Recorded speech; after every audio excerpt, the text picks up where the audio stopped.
ನಮಸ್ಕಾರ ವೀಕ್ಷಕರೇ, ಶ್ರೀಗಿರಿ ವಾರ್ತೆಗರಿಗೆ ಸ್ವಾಗತ. ನಾನು ನಿಮ್ಮ ಗ್ರಹೇಶ್ವರ ಗಾರ್ಡಿಗೇಂದ್ರ. ದಿನಾಂಕ ಜುಲೈ 21, 2025 ಪತ್ರಿಕಾಗೋಷ್ಠಿಯ ವೇದಿಕೆಯಲ್ಲಿ ಮೈಸೂರು ಮಹಾನಗರ ಅಧ್ಯಕ್ಷರಾದ ನಾಗೇಂದ್ರ, ಕೃಷ್ಣರಾಜ ವಿಧಾನಸಭಾ ಕ್ಷೇತ್ರದ ಶಾಸಕರಾದ ಶ್ರೀ ಟಿ.ಎಸ್. ಶ್ರೀವತ್ಸ, ಮೈಸೂರು ನಗರದ ವಕ್ತಾರರಾದ ಎ. ಮೋಹನ್, ಮಾಜಿ ಮಹಾಪೌರರಾದ ಕುಮಾರ, ಮೈಸೂರು ಮಹಾನಗರ ಮಾಧ್ಯಮ ಸಂಚಾಲಕರಾದ ಮಹೇಶ್ ರಾಜ ಅರಸ್, ಗ್ರಾಮಾಂತರ ಮಾಧ್ಯಮ ವಕ್ತಾರರಾದ ದಯಾನಂದ ಪಾಟೀಲ್, ಮೈಸೂರು ನಗರ ಉಪಾಧ್ಯಕ್ಷರಾದ ಮಂಜುನಾಥ್ ಜೋಗಿ, ಮೈಸೂರು ಮಹಾನಗರದ ಕಾರ್ಯಾಲಯ ಕಾರ್ಯದರ್ಶಿಗಳಾದ ನಂದಕುಮಾರ್ ಹಾಗೂ ಮತ್ತಿತರರು ಉಪಸ್ಥಿತರಿದ್ದರು. ಮೈಸೂರಿನಲ್ಲಿ ನಡೆದಂತ ಸಾಧನಾ ಸಮಾವೇಶದಲ್ಲಿ ನಡೆದಂತ ಒಂದು 2 ಘಟನೆಗಳನ್ನ ಮುಂದೆ ಇಡೋದಕ್ಕೋಸ್ಕರ ಇವತ್ತಿನ ಪತ್ರಿಕಾಗೋಷ್ಠಿಯನ್ನು ನಡೆಸ್ತಾ ಇದ್ದೀವಿ. ಮೊದಲನೇದು, ಈ ಸಾಧನಾ ಸಮಾವೇಶ ಅನ್ನೋ ಹೆಸರಿನಲ್ಲಿ ಕಾಂಗ್ರೆಸ್ಸಿನ ಸಮಾವೇಶವನ್ನ ಮಾಡಿದ್ದಂತನ್ನ ನಾವೆಲ್ಲರೂ ನೋಡಿದ್ದೀವಿ. ಅದರಲ್ಲಿ ಮೊದಲನೇದಾಗಿ ಇನ್ವಿಟೇಷನ್ ಅಲ್ಲೇನೆ ಸರ್ಕಾರದ ಏನು ಅಧಿಕೃತ ಇನ್ವಿಟೇಷನ್ ಮಾಡಿ ನಮ್ಮೆಲ್ಲರಿಗೂ ಕಳಿಸಿದ್ರು. ಅದರ ಇನ್ವಿಟೇಷನ್ ಅಲ್ಲೇ ಶಿಷ್ಟಾಚಾರದ ಉಲ್ಲಂಘನೆ ಆಗಿರೋದನ್ನ ನಾವೆಲ್ಲರೂ ಗಮನಿಸಬಹುದು. ಅದರಲ್ಲಿ ಸನ್ಮಾನ್ಯ ಮಲ್ಲಿಕಾರ್ಜುನ್ ಖರ್ಗೆ ಅವರು ನಮ್ಮ ಕರ್ನಾಟಕ ರಾಜ್ಯದ ಹಿರಿಯರು, AICC ಅಧ್ಯಕ್ಷ ಹೆಸರನ್ನು ಹಾಕೊಂಡಿದ್ದಾರೆ. ಹಾಕೊಳ್ಳಿ. ಆದ್ರೆ ಅದೇ ರೀತಿಯಲ್ಲಿ ಇಡೀ ರಾಜ್ಯದಿಂದ ಮಾಜಿ ಪ್ರಧಾನಿಗಳಾಗಿ ಹಾಲಿ ರಾಜ್ಯಸಭಾ ಸದಸ್ಯರಾಗಿರುವ HD ದೇವೇಗೌಡರ ಹೆಸರನ್ನ ಹಾಕಬಹುದಾಗಿತ್ತು. ಯಾವಾಗ ಸುರ್ಜೇವಾಲ್ ಅಂತ ಅವ್ರ ಹೆಸರನ್ನ ಹಾಕೊಳಕ್ಕಾಗತ್ತೆ ಒಬ್ಬ ರಾಜ್ಯಸಭಾ ಸದಸ್ಯರನ್ನ, ದೇವೇಗೌಡರ ಹೆಸರನ್ನ ಯಾಕೆ ಹಾಕೊಳ್ಳಿಲ್ಲ? ಹಂಗಾದ್ರೆ ಯಾಕೆ ಕೇಂದ್ರ ಸಚಿವರು ಯಾರ ನೆರವು ಬೇಡದೇನೆ ಸಾಧನಾ ಸಮಾವೇಶ ನಡೆಸುವಂತದ್ದನ್ನ ಯಾಕೆ ಕೈ ಹಾಕಿದ್ರಿ ನೀವು? ಯಾವ ಕೇಂದ್ರ ಸಚಿವರು ಹಾಕಿಲ್ಲ. HD ಕುಮಾರಸ್ವಾಮಿ ಅವರು KR ನಗರ ಅವ್ರಿಗೆ ಸೇರುತ್ತೆ ಅನ್ನೋ ಕಾರಣಕ್ಕೆ, ನಮ್ಮ ಜಿಲ್ಲೆ ಸೇರುತ್ತೆ ಅನ್ನೋ ಕಾರಣಕ್ಕೆ HD ಕುಮಾರಸ್ವಾಮಿ ಅವರ ಹೆಸರನ್ನ ಹಾಕಿರೋದನ್ನ ಬಿಟ್ರೆ 4-5 ಕೇಂದ್ರ ಸಚಿವರಿದ್ರಲ್ಲ, ಹಂಗಾರೆ 4-5 ಕೇಂದ್ರ ಸಚಿವರನ್ನ ಇಟ್ಕೊಂಡು ಸಾಧನಾ ಸಮಾವೇಶದ ಹೆಸರನ್ನ ಇನ್ವಿಟೇಷನ್ ಮಾಡಬಹುದಾಗಿತ್ತಲ್ಲ. BJP ಅವ್ರು ಬರಲಿಲ್ಲ, JDS ಅವ್ರು ಬರಲಿಲ್ಲ ಅಂತ ಸಾಧನಾ ಸಮಾವೇಶದಲ್ಲಿ ಇದು ಸರ್ಕಾರಿ ಕಾರ್ಯಕ್ರಮ ಅಂತ ಹೇಳಿಕೊಂಡು ಮಲ್ಲಿಕಾರ್ಜುನ್ ಖರ್ಗೆ ಅವರನ್ನ, ರಣದೀಪ್ ಸುರ್ಜೇವಾಲಾ ಅವರನ್ನ ಕರೆಸುವಂತ ಇನ್ವಿಟೇಷನ್ ಅನ್ನ ನಮಗ್ ಕಳಿಸಿದ ಮೇಲೆ ಒಬ್ಬರೇ ಒಬ್ರು ಕೇಂದ್ರ ಸಚಿವರ ಹೆಸರು ಇಲ್ವಲ್ಲ. ನಿರ್ಮಲಾ ಸೀತಾರಾಮನ್ ಹತ್ರ ಪ್ರತಿ ತಿಂಗಳು ಹೋಗ್ತೀರಿ, ಅವ್ರ ಹೆಸರು ಹಾಕೋಬಹುದಾಗಿತ್ತು. ಅಂದ್ರೆ ಒಟ್ಟಾರೆ ಮಾಡಿದ್ದೇನೆಂದ್ರೆ ಅವತ್ತು ನಾವು ಆರೋಪಿಸಿದಂಗೆ, ನಮ್ಮ ರಾಜ್ಯದ ಅಧ್ಯಕ್ಷರು ಆರೋಪಿಸಿದಂಗೆ ಇದೊಂದು ಬ್ಲಾಕ್ ಮೇಲ್ ಮಾಡುವಂತ ಅಥವಾ ಶಕ್ತಿ ಪ್ರದರ್ಶನ ಮಾಡುವಂತ ಸಮಾವೇಶ ಮಾಡಕ್ ಹೊರಟಿದ್ರೆ ವಿನಃ ಎಲ್ಲರನ್ನೂ ವಿಶ್ವಾಸಕ್ಕೆ ತೆಗೆದುಕೊಂಡು ಮಾಡುವಂತ ಸಮಾವೇಶ ಇದು ಆಗಿರಲಿಲ್ಲ ಅನ್ನುವಂಥದ್ದು. ಸುರ್ಜೇವಾಲಾಗೂ ಮೈಸೂರಿನ ಸಾಧನಾ ಸಮಾವೇಶಕ್ಕೂ ಸರ್ಕಾರದ ಸಾಧನಾ ಸಮಾವೇಶಕ್ಕೂ ಎಲ್ಲಿಂದೆಲ್ಲಿಗೆ ಸಂಬಂಧ? ಹಂಗಾದ್ರೆ ಸುರ್ಜೇವಾಲಾ ಅವರು ಯಾರು? ಹಂಗಾದ್ರೆ ಇವತ್ತು ಏನು ಮುಖ್ಯಮಂತ್ರಿಗಳ, ಉಪಮುಖ್ಯಮಂತ್ರಿಗಳ ಅಥವಾ ಶಾಸಕರ ಅಸಮಾಧಾನವನ್ನ ನಿವಾರಣೆ ಮಾಡುವಂತ ಹೊಣೆಗಾರಿಕೆಯನ್ನು ಹೊತ್ಕೊಂಡು ಕರ್ನಾಟಕದಲ್ಲಿ ರಾಜಕಾರಣ ಮಾಡ್ತಾ ಇರುವಂತ ಕಾಂಗ್ರೆಸ್ಸಿನ ಒಬ್ಬ ಹಿರಿಯ ರಾಜಕಾರಣಿ ಅಂತ ಅನ್ಕೊಳ್ಳೋಣ. ಅವರನ್ನ ಇಟ್ಕೊಂಡು ಕಾರ್ಯಕ್ರಮವನ್ನ ರೂಪಿಸ್ಬಿಟ್ಟು ಇಡೀ ಸಮಾವೇಶದಲ್ಲಿ ಮೋದಿಯವರನ್ನ ಟೀಕೆ ಮಾಡುವ ಒಂದಂಶದ ಕಾರ್ಯಕ್ರಮ ಆಗಿತ್ತೇ ವಿನಃ ಕೇಂದ್ರ ಸರ್ಕಾರದ ಯಾವ ನೆರವನ್ನು ಅಥವಾ ಯಾವ ಯೋಜನೆಯನ್ನು ಒಂದೇ ಒಂದು ಕ್ಷಣವೂ ಸ್ಮರಿಸುವಂತ ಕೆಲಸವನ್ನ ಸನ್ಮಾನ್ಯ ಮುಖ್ಯಮಂತ್ರಿಗಳಾಗ್ಲಿ, ಹಿರಿಯ ನಾಯಕರಾದಂತ ಖರ್ಗೆ ಅವರು ಒಬ್ಬರೇ ಒಬ್ಬರು ನಾಯಕರುಗಳು ಮಾಡಲಿಲ್ಲ. ಹಂಗಾರೆ ಕೇಂದ್ರ ಸರ್ಕಾರ ಏನು ಕೊಟ್ಟೇ ಇಲ್ವಾ ನಮ್ಮ ಜಿಲ್ಲೆಗೆ? ಕೇಂದ್ರ ಸರ್ಕಾರದ ಯೋಜನೆಗಳ ಬಗ್ಗೆ ಮಾತಾಡಕ್ಕೆ ರೆಡಿ ಇಲ್ಲ. ಒಂದೇ ಒಂದು ಅಂಶವನ್ನು ಈ ಬಾರಿಯ ಮೊನ್ನೆಯ ಸಮಾವೇಶದಲ್ಲಿ ಹೇಳಿಲ್ಲ. ನೋಡಿ, ಮೈಸೂರು ಜಿಲ್ಲೆಗೆ ಕೇಂದ್ರ ಸರ್ಕಾರ ಕೊಟ್ಟಿರುವಂತ ನ್ಯಾಷನಲ್ ಏನೊಂದು ಹೈವೇ ಅಥಾರಿಟಿ 275 ರಾಷ್ಟ್ರೀಯ ಹೆದ್ದಾರಿ ಏನ್ ಬರ್ತಾ ಇದೆ, ಅದಕ್ಕೆ 2502 ಕೋಟಿ ರೂಪಾಯಿಗಳನ್ನ ಕೇಂದ್ರ ಸರ್ಕಾರ ಕೊಟ್ಟಿದೆ. 2502 ಕೋಟಿ. ಬ್ಲಾಕ್ ಸ್ಪಾಟ್ ರೆಕ್ಟಿಫಿಕೇಶನ್ ಎಲ್ಲಿ ಹಳ್ಳ ಬಿದ್ದಿದೆ ಅದಕ್ಕೆ ಅಂತೇಳಿ ನಮ್ಮ ಸರ್ಕಾರ ಕೇಂದ್ರದಿಂದ 127 ಕೋಟಿ ಕೊಟ್ಟಿದಾರಲ್ಲ, ಸ್ಮರಣೆ ಮಾಡಬೇಕಾಗಿರ್ಲಿಲ್ವಾ? ಒಟ್ಟು ಬರೀ ರಾಷ್ಟ್ರೀಯ ಹೆದ್ದಾರಿಗೆನೆ 2629 ಕೋಟಿ ರೂಪಾಯಿಗಳನ್ನ ನಮ್ಮ ಜಿಲ್ಲೆ ಕೊಟ್ಟಿದಾರಲ್ಲ, ಹೇಳ್ಬೇಕಾಗಿತ್ತಲ್ವ? ಹಂಗಾರೆ ಆಯ್ತು. ಲಕ್ಷ್ಮಣ ತೀರ್ಥ ಹುಣಸೂರಲ್ಲಿ ಸೇತುವೆ ನಿರ್ಮಾಣ ಮಾಡ್ತಾ ಇದ್ದಾರೆ. ಮೈಸೂರಿನಲ್ಲಿ 4 ಕಡೆ ರೈಲ್ವೆ ಕೆಳಸೇತುವೆ ಕೆಲಸಗಳು ನಡೀತಾ ಇದೆ. ಅವೆರಡಕ್ಕೂ 170 ಕೋಟಿ ಕೊಟ್ಟಿದಾರಲ್ಲ, ಅದನ್ನು ಸ್ಮರಣೆ ಮಾಡ್ಬೇಕಾಗಿರ್ಲಿಲ್ವ ಹಂಗಾರೆ ಮುಖ್ಯಮಂತ್ರಿಗಳು? ಹಂಗಾರೆ ಯಾವ ಯೋಜನೆನೂ ಮೈಸೂರು ಜಿಲ್ಲೆಗೆ ಕೇಂದ್ರ ಸರ್ಕಾರ ಕೊಟ್ಟೇ ಇಲ್ಲ ಅಂತ ತೀರ್ಮಾನ ಮಾಡಿಕೊಂಡು ಸಮಾವೇಶವನ್ನು ಎದುರಿಸ್ಬಿಟ್ರ, ಹಂಗಾರೆ ಮಾಡ್ಬಿಟ್ರ? ಜಲ್ ಜೀವನ್ ಮಿಷನ್ ಕುಡಿಯುವ ನೀರಿನ ಯೋಜನೆ, ಇದಕ್ಕೆ ಸಂಬಂಧಪಟ್ಟಂಗೆ 1000 ಇಲಿಗಳನ್ನ ಮೈಸೂರು ಜಿಲ್ಲೆಗೆ ಕೊಟ್ಟಿದ್ದಾರೆ. 1293 ಕೋಟಿ ಜಲ್ ಜೀವನ್ ಮಿಷನ್ ನಮ್ಮ ಜಿಲ್ಲೆಗೆ. ಅದೇ ರೀತಿ ಅಮೃತ್ ಯೋಜನೆ, ಎರಡನೇದು ಅಮೃತ್ ಯೋಜನೆ 2, ಇದರಲ್ಲಿ 467 ಕೋಟಿ ರೂಪಾಯಿಗಳನ್ನ ಕೇಂದ್ರ ಸರ್ಕಾರ ಮೈಸೂರು ಜಿಲ್ಲೆಗೆ ಕೊಟ್ಟಿರುವಂತದ್ದು. ಅಂದ್ರೆ ಯಾವುದನ್ನು ಸ್ಮರಣೆ ಮಾಡಿದೆ. ಹಂಗಾರೆ ಕೇಂದ್ರ ಸರ್ಕಾರ ಮೈಸೂರು ಜಿಲ್ಲೆಗೆ ಏನೂ ಕೊಟ್ಟಿಲ್ವಾ? ಯಾಕಂದ್ರೆ ಇದೆಲ್ಲ ಯೋಜನೆಗಳಲ್ವಾ? ಹಂಗಾದ್ರೆ ಮೊನ್ನೆ ಎಚ್.ಡಿ. ಕುಮಾರಸ್ವಾಮಿ ಅವರು ಮೈಸೂರಿಗೆ ಬಂದಂತ ಸಂದರ್ಭದಲ್ಲಿ, ದಿಶಾ ಮೀಟಿಂಗ್ ಅನ್ನ ತೆಗೆದುಕೊಂಡಂತ ಸಂದರ್ಭದಲ್ಲಿ ಬರೀ ಮೈಸೂರು ಜಿಲ್ಲೆಯ ಅವಲೋಕನ ಮಾಡದಂತ ಸಂದರ್ಭದಲ್ಲಿ ಮುದ್ರಾದಂತ ಯೋಜನೆ, ಮುದ್ರಾದ 3 ಯೋಜನೆಗಳನ್ನ 2024 ಏಪ್ರಿಲ್ 1ರಿಂದ 2025 ಮಾರ್ಚ್ 31ರವರೆಗೆ 1 ವರ್ಷದಲ್ಲಿ ಮುದ್ರಾ ಯೋಜನೆ, ಸಾಲ ಕೊಡುವಂತ, ಸ್ವಂತ ಕಾಲಿನಲ್ಲಿ ಉದ್ಯೋಗ ಮಾಡುವಂತ, ಉದ್ಯೋಗ ಸೃಷ್ಟಿ ಮಾಡುವಂತ ಆ ತರದ ಯೋಜನೆಗೆ 3000 ಕೋಟಿ ಕೊಟ್ಟಿದ್ದಾರೆ ಮೈಸೂರು ಜಿಲ್ಲೆಗೆ. ಮುದ್ರಾ ಯೋಜನೆಯಲ್ಲಿ, ಮುದ್ರಾ ಯೋಜನೆ 1ರಲ್ಲೇ 3000 ಕೋಟಿ ಬಂದಿದ್ದಿಲ್ಲ. ಆಯ್ತು, ಸಾಲನೇ ಪಡ್ಕೊಂಡಿದ್ದಾರೆ, ಜನಗಳಿಗೆ ಕೊಟ್ಟಿದ್ದೀವಿ.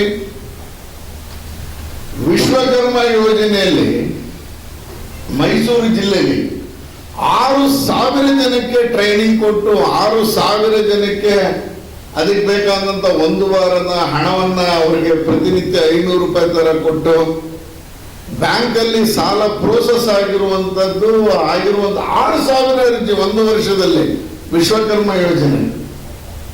ಇದು ಹಂಗಾದ್ರೆ ಮೈಸೂರು ಜಿಲ್ಲೆ ಜನಕ್ಕೆ ಕೊಟ್ಟಿಲ್ವಾ ಹಂಗಾರೆ ಕೇಂದ್ರ ಸರ್ಕಾರ?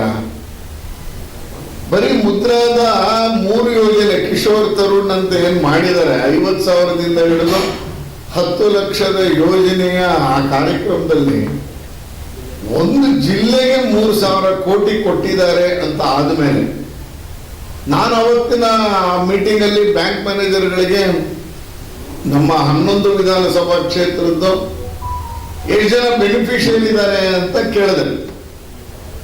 ನಮ್ಗೆ ಆಶ್ಚರ್ಯ ಆಗಿದ್ದೇನು ಅಂದ್ರೆ, ಮುದ್ರಾ ಯೋಜನೆಯಲ್ಲಿ ಒಟ್ಟು ಫಲಾನುಭವಿಗಳು ಮೈಸೂರು ಜಿಲ್ಲೆಯಲ್ಲಿ 5,38,920 ಜನ.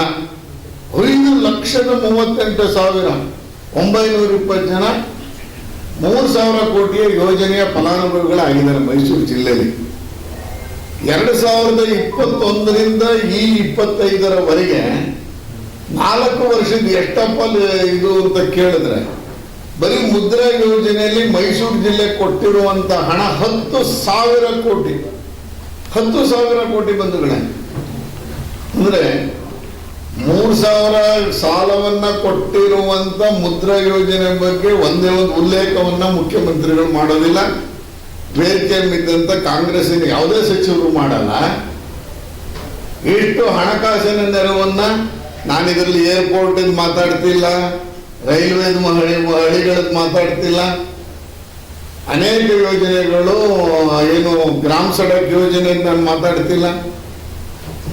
ಈ ತರದ ಯೋಜನೆಗಳ ಒಟ್ಟು ನಾವು ಕೇಂದ್ರ ಸರ್ಕಾರದ ಯೋಜನೆಯನ್ನ ತೆಗೆದುಕೊಂಡು ನಮ್ಮ ಜಿಲ್ಲೆನ ಅಭಿವೃದ್ಧಿ ಮಾಡಬೇಕಾದಂತ, ಅಥವಾ ನಮ್ಮ ಜಿಲ್ಲೆಯ ಹಿರಿಯ ರಾಜಕಾರಣಿ ಆಗಿರುವಂತ ರಾಜ್ಯದ ಮುಖ್ಯಮಂತ್ರಿ ಆಗಿರುವಂತ ಮುಖ್ಯಮಂತ್ರಿಗಳೇ ಈ ರೀತಿ ನಡ್ಕೊಂಡ್ ಬಿಟ್ರೆ ನಮ್ಮ ಜಿಲ್ಲೆಗೆ ಏನು ಕೊಟ್ಟಿಲ್ಲ, ಬನ್ನಿ ಹೋಗಿ ಬಹಿರಂಗ ಚರ್ಚೆಗೆ ಬನ್ನಿ ಬಹಿರಂಗ ಚರ್ಚೆಗೆ.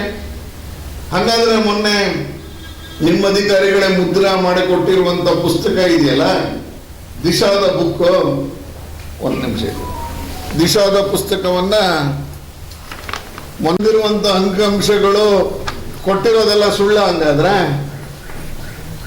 ಇದು ಅಧಿಕಾರಿಗಳೇ, ನಮ್ಮ ಸರ್ಕಾರದ ಜಿಲ್ಲಾಧಿಕಾರಿಗಳು ಸೇರಿದಂಗೆ, ಜಿಲ್ಲಾ ಪಂಚಾಯತಿನ ಕಾರ್ಯನಿರ್ವಹಣಾ ಅಧಿಕಾರಿಗಳು ಸೇರಿದಂಗೆ ಇದನ್ನ ಮಾಡಿದ್ರಲ್ಲ. ಒಟ್ಟು ಈ ಪುಸ್ತಕ ನೀವು ನೋಡಿದ್ರೆ ಆಶ್ಚರ್ಯ ಆಗುತ್ತೆ ನಮ್ಗೆ. ನಮ್ಮ ಜಿಲ್ಲೆಗೆ ಹೆಚ್ಚು ಕಡಿಮೆ ರಾಜ್ಯ ಸರ್ಕಾರದ ಅನುದಾನ, ರಾಜ್ಯ ಸರ್ಕಾರದ ಪಾಲನ್ನು ಸೇರಿಸಿ ನೋಡೋದಾದ್ರೆ ಈ ಪುಸ್ತಕದಲ್ಲಿ ಸುಮಾರು 20,000 ಕೋಟಿಯಷ್ಟು ದಿಶಾದು ಮೀಟಿಂಗ್ ಅಲ್ಲಿ, ಈ ವರ್ಷದ ಏನು ದಿಶಾ ಮೀಟಿಂಗ್ ಅಲ್ಲಿ ಒದಗಿಸಿರುವಂತ ಪುಸ್ತಕ ಇದು. ಅಂದ್ರೆ ಇದರಲ್ಲಿ ನೀವು ಕೋಟ್ ಮಾಡಬಾರ್ದಾಗಿತ್ತ? ಹಂಗಾದ್ರೆ ಯಾವ ಯೋಜನೆ ಕೇಂದ್ರದ್ದು ಮತ್ತೆ ರಾಜ್ಯ ಸರ್ಕಾರ, ಒಂದು ಜಿಲ್ಲೆ ಒಂದು ರಾಜ್ಯ ಅಭಿವೃದ್ಧಿ ಆಗ್ಬೇಕಾದ್ರೆ ಕೇಂದ್ರದ ನೆರವನ್ನು ಪಡ್ಕೊಂಡು ಮಾಡುವಂತದನ್ನ ಬಿಟ್ಟು ಈ ರೀತಿಯಲ್ಲಿ ಬರೀ ದ್ವೇಷದ ರಾಜಕಾರಣವನ್ನ ಮಾಡಿಕೊಂಡು ಮೋದಿಯವರನ್ನ ಬೈಕೊಂಡು ಬಹಿರಂಗ ಚರ್ಚೆಗೆ ಬನ್ನಿ ಅನ್ನುವಂತ ಆಹ್ವಾನವನ್ನು, ಬಹಿರಂಗ ಚರ್ಚೆ ಮಾಡೋಣ ಬನ್ನಿ, ನಮ್ದು ಎಷ್ಟಿದೆ ನಿಮ್ದು ಎಷ್ಟಿದೆ, ನಾವಿನ್ನೂ ಪ್ರಸಾದದ ಯೋಜನೆ ಚಾಮುಂಡೇಶ್ವರಿ ಬೆಟ್ಟದ ನಾವಿನ್ನೂ ಮಾತಾಡಿಲ್ಲ, 45 ಕೋಟಿ ಕೊಟ್ಟಿದ್ದಾರೆ. ಎಕ್ಸಿಬಿಷನ್ ಅಲ್ಲಿ ಗುದ್ಲಿ ಪೂಜೆ ಮಾಡಕ್ ಮೊದಲೇನೆ ಕಾಮಗಾರಿನೇ ಪ್ರಾರಂಭ ಮಾಡಿದ್ದಾರೆ. ಮೊನ್ನೆ ಅದರ ಉದ್ಘಾಟನೆ ನೆಪದಲ್ಲಿ ಮಾಡಿದ್ದಾರೆ. ಅಲ್ಲಿ ಅಧ್ಯಕ್ಷರಾಗಿರೋರಿಗೆ ಗುದ್ಲಿ ಪೂಜೆ ಮಾಡುವುದ್ರಲ್ಲಿ ನಂಬಿಕೆ ಇದೆಯಲ್ಲೋ ನಂಗೆ ಗೊತ್ತಿಲ್ಲ. ನನ್ನ ಕ್ಷೇತ್ರದ ಒಳಗೆ ಬರುತ್ತದ. ಇವತ್ತರು ಕಾಮಗಾರಿ ಮಾಡಿಕೊಂಡು ಅಲ್ಲಿ ಏನು ಅಗದಿದಾರಲ್ಲ ಎಲ್ಲಾನು, ಇವತ್ತರೆಗೂ ನಮ್ಮನ್ನೇನು ಕರೆದಿಲ್ಲ. ಅದಕ್ಕೆ ಅದು ಶಿಷ್ಟಾಚಾರದ ಉಲ್ಲಂಘನೆ ಅಲ್ವಾ? ಶಿವಮೊಗ್ಗದಲ್ಲಿ ನನ್ನನ್ನು ಸರಿ ಕರೀಲಿಲ್ಲ ಅಂತೇಳಿ ಎಲ್ಲ IAS ಆಫೀಸರ್ನ ಹಾರ ಸಮೇತ ಶಾಲು ಸಮೇತ ವಾಪಸ್ ಬನ್ನಿ ಅಂತ ಕರೆಸ್ಕೊಂಡ್ರಲ್ಲ, ಅದು ನ್ಯಾಯನ? ಹಂಗಾದ್ರೆ ನಮ್ಮ ರಾಜ್ಯದ ಒಬ್ಬ ಅತಿಥಿ ಬಂದ ಮೇಲೆ ಯಾರಿಗ ಯೋಜನೆ ಕೊಟ್ಟಿದ್ದು? ಕರ್ನಾಟಕ ಸರ್ಕಾರಕ್ಕೆ ಅದರ ಕ್ರೆಡಿಟ್ ಅಥವಾ ಕರ್ನಾಟಕ ಸರ್ಕಾರಕ್ಕೆ ಉಪಯೋಗ ಆಗ್ಲಿಲ್ವ? ಅದು ಸಿಗಂದೂರು ಬ್ರಿಡ್ಜ್ ಮಾಡಿರೋದು ಅಲ್ಲಿ ಜನಗಳಿಗೆ ನೆಮ್ಮದಿ ಬಂದಿಲ್ವಾ? ಹಂಗಾರೆ ಆಯ್ತಪ್ಪ, ಹಂಗಾರೆ ಎಲ್ಲ IAS ಆಫೀಸರ್ನ ವಾಪಸ್ ಕರೆಸ್ಕೊಂಡ್ಬಿಟ್ರ? ಮೊನ್ನೆ ಕೂತ್ಕೊಂಡು ಕಾಂಗ್ರೆಸ್ ಸಾಧನಾ ಸಮಾವೇಶದಲ್ಲಿ ನಮ್ಮ ಜಿಲ್ಲಾಧಿಕಾರಿ ಕೂರಿಸ್ಕೊಂಡು ಭಾಷಣ ಮಾಡ್ಲಿಲ್ವಾ? ಅವ್ರಿಗೆ ಮುಜುಗರ ಆಗ್ಲಿಲ್ವಾ? ಹಂಗಾರೆ ಜಿಲ್ಲಾಧಿಕಾರಿ ಕೂರಿಸ್ಕೊಂಡು ನೀವು ಮಾಡಿದ್ರಲ್ಲ, ನರೇಂದ್ರ ಮೋದಿ ಅವ್ರನ್ನ ಬೈದು ಜಿಲ್ಲಾಧಿಕಾರಿ ಎದುರುಗಡೆ ಬೈಬೋದ? ಹಂಗಾದ್ರೆ ಯಾವುದನ್ನ ಶಿಷ್ಟಾಚಾರ? ನಾವು ಮುಖ್ಯಮಂತ್ರಿಗಳಿಗೆ, ನಮ್ಮ ರಾಜ್ಯದ ಮುಖ್ಯಮಂತ್ರಿಗೆ ನಾವು ಶಿಷ್ಟಾಚಾರದ ಪಾಠ ಹೇಳ್ಕೊಡಕ್ಕಾಗತ್ತಾ? ಅವತ್ತು ಸಿಗಂದೂರಲ್ಲಿ ಒಬ್ಬ ಮಂತ್ರಿ ಬಂದ, ಅದು ಏನು ಎಂತದ್ದು, ಅದು ಬ್ರಿಡ್ಜ್ ಆಗಿರೋದು, ಅದು ಇದಕ್ಕೆ ಬರೋದಿಲ್ಲ ಅಂತ ಹೇಳಿದಾಗ ರಾಷ್ಟ್ರೀಯ ಹೆದ್ದಾರಿಗೆ ಸೇರಿಸಿ ಅಂತ ಮನವಿ ತಗೊಂಡು ರಾಷ್ಟ್ರೀಯ ಹೆದ್ದಾರಿಗೆ ಅದನ್ನು ಸೇರಿಸಿ 470 ಕೋಟಿ ರೂಪಾಯಿ ಅನುದಾನವನ್ನು ಕೊಟ್ಟು ಮಾಡಿದಂತ. ಅದಲ್ಲೇನು ಕರ್ನಾಟಕ ರಾಜ್ಯ ಸರ್ಕಾರದ ಶೇರ್ ಇದ್ದಂಗಿಲ್ಲ. ನೆನ್ನೆ ನಾನು ಸನ್ಮಾನ್ಯ ನಮ್ಮ ರಾಘವೇಂದ್ರ ಅವ್ರದ್ದು ಇಂಟರ್ವ್ಯೂ ನೋಡಿದಂತ ಸಂದರ್ಭದಲ್ಲಿ ನಂಗೆ ಹಂಗೆ ಅನಿಸ್ತು, ರಾಜ್ಯ ಸರ್ಕಾರದ ಶೇರ್ ಏನಿಲ್ಲ ಅದರಲ್ಲಿ, ಅದು ನಿಮ್ ಶೇರು ಇಲ್ಲ. ಮಗ ತೋರ್ಸೋದು ಹೆಂಗೆ ಅಂತ ಹಂಗಾರೆ ಹೋಗ್ಲಿಲ್ಲ ನೀವು ಸಿಗಂದೂರ್ಗೆ? ಅಂದ್ರೆ ಯಾವುದನ್ನ ಶಿಷ್ಟಾಚಾರ, ಯಾವುದು ಶಿಷ್ಟಾಚಾರ ಅಲ್ಲ? ಹಂಗಾದ್ರೆ ಯಾವುದು ಶಿಷ್ಟಾಚಾರದ ಒಳಗೆ ಬರುತ್ತೆ? ಹಂಗಾರೆ ಎಕ್ಸಿಬಿಷನ್ ಒಳಗೆ ಕಾಮಗಾರಿ ಪ್ರಾರಂಭ ಮಾಡಿದ್ದು ಶಿಷ್ಟಾಚಾರ ನನಗನ್ವಯ ಆಗಲ್ವಾ? ಹಂಗಾರೆ ನಾನೊಬ್ಬ ಶಾಸಕ ಅಲ್ವಾ? ಕೃಷ್ಣರಾಜ ಕ್ಷೇತ್ರದ ಮತದಾರರಿಗೆ ಅವಮಾನ ಮಾಡ್ದಂಗಲ್ವಾ? ಈ ರೀತಿಯಲ್ಲಿ ಮುಖ್ಯಮಂತ್ರಿಗಳು ಮೈಸೂರು ಜಿಲ್ಲೆಯಲ್ಲಿ ಸಾಧನಾ ಸಮಾವೇಶ ಮಾಡ್ತೀನಿ ಅಂತ ಬಂದು ನಿಮ್ಮ ಭಿನ್ನಾಭಿಪ್ರಾಯಗಳು ಹೊರಗಡೆ ಬರುವಂಗೆ ಮಾಡಿಕೊಂಡ್ರಲ್ಲ, ಇದೇ ಸಾಧನೆ. ಹಂಗಾರೆ DK ಶಿವಕುಮಾರ್ ಅವರು ಮಧ್ಯೆ ಎದ್ದೋದ್ರೆ, ಅಲ್ರಿ ಮೈಸೂರಿನ ಸಾಂಸ್ಕೃತಿಕ ನಗರಿ ಅಂತ ಕರೀತೀವಿ ನಾವು. ಸಾಂಸ್ಕೃತಿಕ ನಗರಿಯಲ್ಲಿ ನಿಂತ್ಕೊಂಡು ಅವನು ಎದ್ದು ಹೋಗಿದ್ದಾನೆ, ಇಲ್ಲಿಲ್ಲ, ಅವ್ರಿಗೇನು ಸ್ವಾಗತ ಮಾಡೋದು ಅಂತ ಹೇಳ್ತಿರಲ್ಲ. ನಾವು ಎಲ್ಲಾ ಕಾರ್ಯಕ್ರಮದಲ್ಲಿ ಮುಖ್ಯಮಂತ್ರಿಗಳ ಹೆಸರು ಇನ್ವಿಟೇಷನ್ಲಿ ಬಂದ್ಮೇಲೆ ಎಲ್ಲ ಕಾರ್ಯಕ್ರಮದಲ್ಲೂ ನಿರೂಪಣೆ ಮಾಡೋರು ಇವತ್ತಿನ ಈ ಒಂದು ಕಾರ್ಯಕ್ರಮದಲ್ಲಿ ಭಾಗವಹಿಸ್ಬೇಕಾಗಿತ್ತು ಅಂತ ಸರ್ಕಾರದ ಎಲ್ಲ ಕಾರ್ಯಕ್ರಮದಲ್ಲಿ ನಾವು ಅನೌನ್ಸ್ ಮಾಡಲ್ಲ ನಿಮ್ಮ ಹೆಸರನ್ನ, ನೀವು ಬರದೇ ಇದ್ರುವೆ. ಹಂಗಾರೆ ಇನ್ಮೇಲೆ ಅಧಿಕಾರಿಗಳಿಗೆ ಹೇಳ್ಬಿಡ್ತಾರೆ, ವೇದಿಕೆಯಲ್ಲಿ ಇರೋರು ಮಾತ್ರ ಕರೀರಿ, ಇನ್ಯಾರಿಗೂ ಸ್ವಾಗತ ಮಾಡಬೇಡಿ. ಇದನ್ನು ನಮ್ಮ ಸಂಸ್ಕೃತಿನ ಹಾಕಲ್ಲ. ಡಿ ಕೆ ಶಿವಕುಮಾರ್ ಅವರು ಭಾಷಣ ಮಾಡಿ ನಿಮಗೆ ಹೇಳ್ಬಿಟ್ಟು ಡೆಲ್ಲಿಗೆ ಹೋಗ್ತೀನಿ ಅಂತ ಹೋದ್ಮೇಲೆ ಅವ್ರ ಹೆಸರನ್ನ ಹೇಳುವಷ್ಟು ಸೌಜನ್ಯನೂ ಇಲ್ಲ. ಹಿಂದ್ಗಡೆ ಕರೆದ್ರೆ ಯಾರೋ ಮಾತಾಡಿದ್ರೆ ಅವ್ರನ್ನ ಏನು ಬೈಯುವಂತ ಕೆಲಸವನ್ನು ಮಾಡಿದ ಮುಖ್ಯಮಂತ್ರಿಗಳು ನಿಮಗೆ ಭಿನ್ನಾಭಿಪ್ರಾಯವನ್ನ ಹೊರಗಡೆ ತೋರಿಸ್ದಂಗೆ ಆಗ್ಲಿಲ್ವಾ? ನಾವು ಅದನ್ನೇ ಹೇಳ್ತಾ ಇದ್ದೀವಿ. ನಿಮ್ಮ ಹುಳುಕನ್ನ ಮುಚ್ಕೊಳ್ಳಕ್ಕೆ ನೀವು ಮೈಸೂರಲ್ಲಿ ಸಾಧನಾ ಸಮಾವೇಶದ ಹೆಸರಲ್ಲಿ ಕಾಂಗ್ರೆಸ್ ಸಮಾವೇಶ ಮಾಡ್ತಾ ಇದ್ದೀರಾ. ತೆರಿಗೆ ಹಣ ಸರ್ಕಾರದ್ದಲ್ಲ, ಇದು ತೆರಿಗೆದಾರರ ಹಣದಿಂದ ನೀವು ಸಮಾವೇಶವನ್ನ ಮಾಡಕ್ ಹೊರಟಿದ್ದೀರಾ ಅನ್ನುವಂತ ಆರೋಪವನ್ನೇ ನಾವು ಅವತ್ತಿಂದಾನು ಮಾಡ್ತೇವೆ. ಬರೀ ಇಷ್ಟೆಲ್ಲ ಏನು ಕೇಂದ್ರ ಸರ್ಕಾರ ನಮ್ಮ ಜಿಲ್ಲೆಗೆ ಕೊಟ್ಟಿರುವ ಅನುದಾನದ ವಿಷಯವನ್ನ ಸ್ಮರಣೆಯನ್ನೂ ಮಾಡಿದೆ. ಎಲ್ಲ ನಾನೇ ಮಾಡಿದ್ದು, ಎಲ್ಲ ನಾವೇ ಮಾಡಿರೋದು. 2024 ಯೋಜನೆಗೆ 2500 ಕೋಟಿ ಕೊಟ್ಟಿದ್ದೀನಿ ಅಂತ ಏನು ಮೊನ್ನೆ ನಡೆದಂತ ಸಮಾವೇಶದಲ್ಲಿ ಮಾಡಿದೀವಲ್ಲ, ನಾವು ಒಂದೊಂದೇ ಯೋಜನೆಗೆ ಅಷ್ಟಷ್ಟು ಕೊಟ್ಟಿದ್ದಾರಲ್ಲ, ಅದನ್ನೇ ಹೇಳಬೇಕಾಗಿತ್ತು. ಈ ರೀತಿಯಲ್ಲಿ ಕಾಂಗ್ರೆಸ್ಸಿನ ಸಾಧನಾ ಸಮಾವೇಶದ ನೆಪದಲ್ಲಿ ಅವರ ಒಂದು ಶಕ್ತಿ ಪ್ರದರ್ಶನ ರ್ಯಾಂಪ್ ಮೇಲೆ ನಡೆಯೋದಂತೆ. ಇದು ಹೊಸದು. ಈ ಸಲ 200 ಅಡಿ ರ್ಯಾಂಪ್ ಅಂತ ರ್ಯಾಂಪ್ ಮೇಲೆ ಕ್ಯಾಟ್ ವಾಕ್ ಮಾಡೋದಂತೆ. ಈ ರೀತಿಯಲ್ಲಿ ಇವತ್ತು ಸರ್ಕಾರ ಮೈಸೂರಂತ ಜಿಲ್ಲೆಯನ್ನ, ಮೈಸೂರಿನ ಜನಗಳನ್ನ ಎಲ್ಲಿದ್ರು ಹಂಗಾರೆ ಎತ್ತಿದ್ರು ಸಿದ್ದರಾಮಯ್ಯನವರು?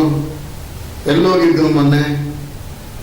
ಈ ರೀತಿಯಲ್ಲಿ ಒಬ್ರಿಗೊಬ್ರು ಏನು ವಿಶ್ವಾಸದ ಕೊರತೆಯನ್ನ ಕಾಡಿಸುವಂತ ಮುಖ್ಯಮಂತ್ರಿಗಳು ಕ್ಯಾಬಿನೆಟ್ ಅಲ್ಲಿ ಪಕ್ಕ ಕೂತ್ಕೊಳ್ಳುವಂಥದ್ದನ್ನ ಇಲ್ಲಿ ಸಾರ್ವಜನಿಕವಾಗಿ ಹೀಯಾಳಿಸಿ ಟೀಕಿಸಿದ್ದನ್ನ ಬಿಟ್ರೆ, ಕಾಂಗ್ರೆಸ್ಸಿನ ಸಾಧನೆ ಸಮಾವೇಶ ಒಂದು ಸಾಧನೆ ಸಮಾವೇಶ ತರ ಕಾಂಗ್ರೆಸ್ಸಿನ ಏನು ಜನಗಳನ್ನ ಸೇರಿಸುವಂತ ಮಾಡಿದ್ರೆ, ನನಗನ್ಸುತ್ತೆ ನವೆಂಬರ್ ಅಲ್ಲಿ ಅಧಿಕಾರ ಹಸ್ತಾಂತರ ಆಗುವಂತ ಈ ಸಂದರ್ಭದಲ್ಲಿ ಚುನಾವಣೆಗೆ ಹೋಗ್ತಾ ಇದ್ದೀರೇನೋ, ಅದಕ್ಕೆ ನೀವು ಮೋದಿ ಅವರನ್ನ ಬೈತಾ ಇದ್ದೀರೇನೋ, ಅದರ ಸಮಾವೇಶವೇನೋ ಅಂತ ನನಗೆ ಅನ್ನಿಸ್ತಾ ಇತ್ತು.